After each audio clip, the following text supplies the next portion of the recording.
तो आज स्टार्ट करने जा रहे हैं डेथ ऑफ ए पार्टनर। तो डेथ ऑफ ए पार्टनर का जो टॉपिक है वो एग्जाम के अंदर 6 मार्क्स का आता है। एक सेपरेटली क्वेश्चन आएगा इसका 6 मार्क्स का। और जनरली ये होता है कि इसमें उसी पार्टनर का कैपिटल अकाउंट पूछा जाता है जिस पार्टनर की डेथ हुई है। ओके, तो जिस पार्टनर की डेथ हुई है, डेथ वर्ड बोलना अच्छा तो नहीं रहता इसलिए वर्ड यूज किया जाता है डिजीज पार्टनर, यानी जिस पार्टनर को कुछ हुआ है उसको क्या वर्ड दिया गया है, डिजीज पार्टनर दिया हुआ है। तो आप डेथ वर्ड ना बोल के डिजीज पार्टनर को वर्ड को यूज कर सकते हो। तो इस चैप्टर में कुछ टॉपिक में जो मेन है वो है टाइम पीरियड। तो टाइम पीरियड की अगर हम बात करें तो टाइम पीरियड कई चीजों में आप इग्नोर करेंगे और कुछ चीजों में आपको मेंशन करना कंपलसरी है।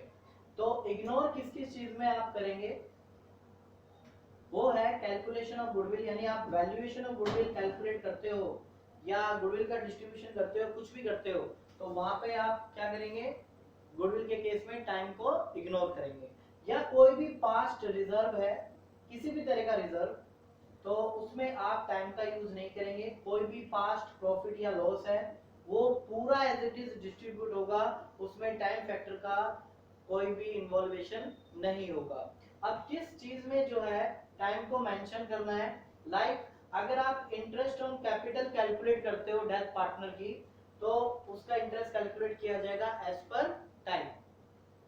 करंट ईयर प्रॉफिट या लॉस निकाले जाएंगे तो वो भी आपके कैलकुलेट होंगे एज पर टाइम।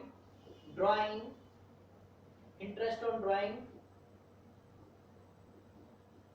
सैलरी या कमीशन जो भी आपका बनता है, इसका जो भी डेथ पार्टनर का है, कमीशन या फिर सैलरी वो उतनी ही दी जाएगी जितना उसका टाइम पीरियड उसका हुआ है। जितने टाइम पीरियड तक वो जिंदा रहा है उतना ही उसको दिया जाएगा। तो इन चीजों में थोड़ा बहुत आपको टाइम पीरियड ध्यान रखना है और इन चीजों में आपको टाइम पीरियड को इग्नोर करना है, यानी टाइम पीरियड यहाँ पर नहीं आएगा। ओके, तो फटाफट ये जरा नोट डाउन करो।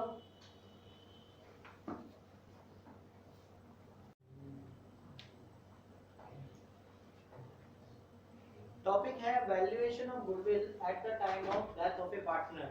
जब पार्टनर की डेथ होती है तो वैल्यूएशन ऑफ गुडविल कैसे ट्रीट करते हैं, बिल्कुल टॉपिक सेम है, सेम एज रिटायरमेंट। यानी जो हम टॉपिक रिटायरमेंट में करते थे जैसे यहाँ पे भी सेम वही कॉपी पेस्ट है, यानी जो गेनिंग पार्टनर है वो डेबिट किए जाएंगे।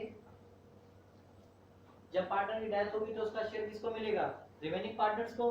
तो जो भी पार्टनर जितना गेन करेंगे उनको डेबिट किया जाएगा। और जो सैक्रिफाइसिंग पार्टनर है यानी जो डेथ पार्टनर है, तो सैक्रिफाइस कौन करेगा, सैक्रिफाइसिंग पार्टनर वो होगा जिसकी डेथ होगी, यानी इसको बोलेंगे डिजीज पार्टनर कैपिटल अकाउंट, तो उसको क्रेडिट कर दिया जाएगा। ओके, तो सेम टू सेम एंट्री जो भी मैंने आपको यहाँ पे बताई है वो सेम टू सेम आपकी रिटायरमेंट वाली है, यानी यहाँ पे गेनिंग रेशियो का ही यूज होगा। एडमिशन में जैसे कि सैक्रिफाइसिंग रेशियो का यूज होता है और at the time of retirement and death वहां पे आपका गेनिंग रेशियो यूज होता है। पार्टनर रिटायर हो गया जाए चाहे मर के जाए, बात तो एक ही है। जो रिमेनिंग पार्टनर्स है, गेनिंग पार्टनर है, वो तो गेन ही करेंगे ना। तो सेम ट्रीटमेंट है रिटायरमेंट और गेन में, तो बहुत ज्यादा डिफरेंस नहीं है इस चैप्टर में। बस टाइम के फैक्टर का आपको ध्यान रखना है कोई भी क्वेश्चन स्टार्ट करते हो तो यहाँ पे गुडविल ऑफ ट्रीटमेंट जो है जैसे होगी इसके बारे में नोट डाउन करो।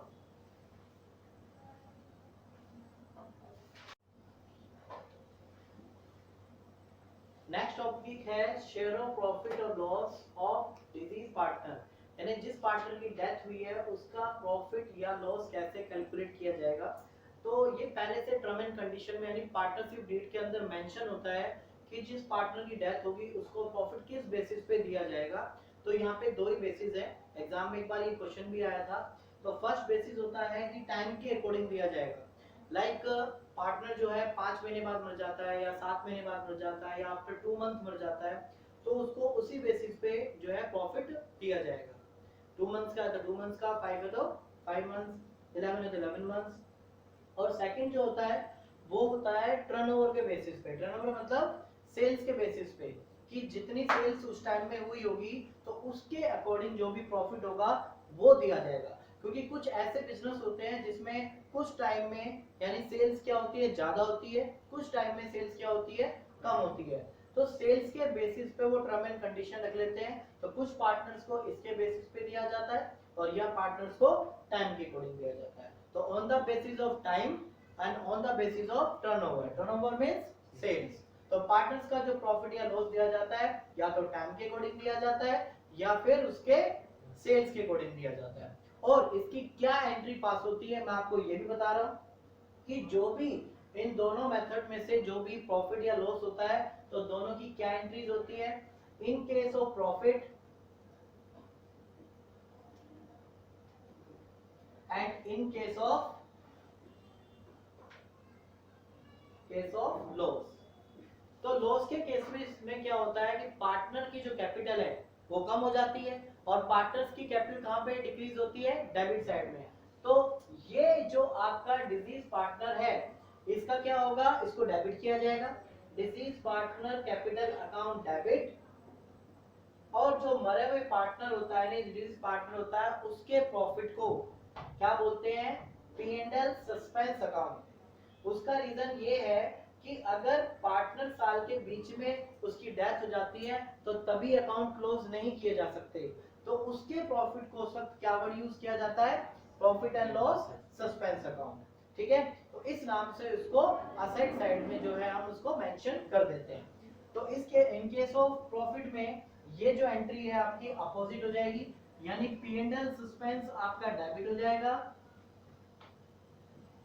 और जो डिजीज पार्टनर है वो आपका क्रेडिट हो जाएगा। तो पार्टनर्स का जो प्रॉफिट होता है वो आपका नॉर्मली क्रेडिट ही होता है और लॉस के केस में पार्टनर जो है वो डेबिट हो जाते हैं। तो इन केस ऑफ प्रॉफिट आपकी ये एंट्री पास होगी और इन केस ऑफ लॉस आपकी ये एंट्री होगी। 1 से 3 मार्क्स के बीच में भी इसका एक छोटा क्वेश्चन पूछ लेते हैं जो इसी बेसिस पे आपका होता है। तो इस कॉन्सेप्ट को बहुत अच्छी तरीके से करें।